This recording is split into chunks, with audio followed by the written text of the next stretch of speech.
एक समय की बात है। रामपुर नाम के एक गांव में दो दोस्त रहा करते थे, रामू और श्यामू।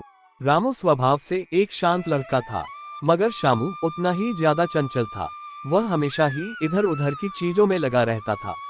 एक दिन श्यामू रामू से कहता है, अरे भाई रामू, मैं तुमसे एक बात कहना चाहता हूँ कि इस गांव में बैठे बैठे मैं बहुत दिनों से बोर हो गया हूँ यार। तो क्यों ना यार यहाँ पे रील्स बनाने के लिए भी कोई अच्छी सी जगह नहीं मिल रही। तो मेरे दिमाग में एक प्लान है कि हम लोग चलते हैं उस भूतिया हवेली में, जहाँ पर भूत होने की अफवाह ये बेवकूफ़ गाँव वाले उड़ा रहे हैं भाई। मगर मुझे तो लगता है कि वहाँ पे कोई भी भूत नहीं होगा, ये गाँव वाले बेवकूफ़ ही है जो ऐसी वैसी अफवाह उड़ा रहे हैं भाई।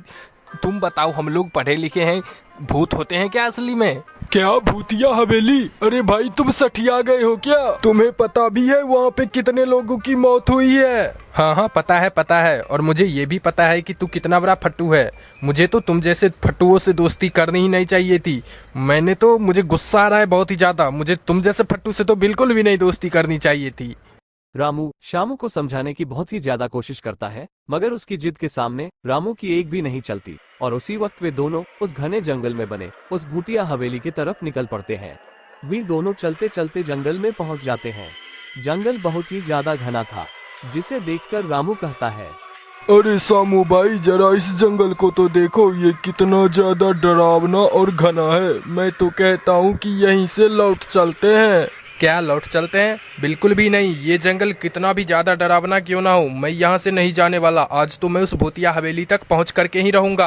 और रामू, मुझे तो लगता है कि तेरी डर से हालत खराब होती जा रही है। तुम इतना बड़ा फट्टू निकलेगा मुझे तो पता ही नहीं था। रामू श्यामू को समझाने में अपनी पूरी जान लगा देता है, लेकिन श्यामू के सामने उसकी एक भी नहीं चली और वो दोनों उसी भूतिया महल की तरफ निकल पड़ते हैं। कुछ ही दूर चलने के बाद उन्हें वो हवेली मिल जाती है। ये हवेली बाहर से देखने में बहुत ही ज्यादा डरावनी लग रही थी। रामू श्यामू को रोकने की फिर से कोशिश करता है, मगर श्यामू नहीं मानता और दोनों उस हवेली में चले जाते हैं। हवेली में आने के बाद रामू श्यामू से कहता है, अरे सामू भाई, जरा इस महल को तो देखो, ये कितना ज्यादा डरावना लग रहा है। मुझे तो लगता है कि यहाँ पे पक्का कोई चुड़ैल होगी। अरे क्या चुड़ैल लगा रखा है? हवेली इतने दिनों से बंद है तो डरावनी तो होगी ही ना। ये दोनों आपस में बहस कर ही रहे होते हैं, तभी उन्हें बाहर से कुछ गिरने की आवाज सुनाई देती है, जिसे सुनने के बाद ये दोनों भागते हुए वहां पे जाते हैं।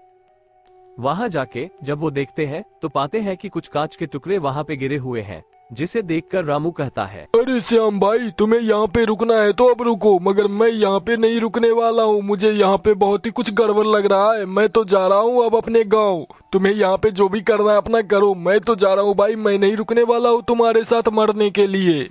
इतना कहने के बाद रामू वहां से निकल जाता है, लेकिन जैसे ही वह बाहर आता है वह देखता है कि घर के छत पर एक चुड़ैल बैठी हुई है, जिसे देखने के बाद रामू ना आओ सोचता है ना ताओ, बस वहां से भाग निकलता है।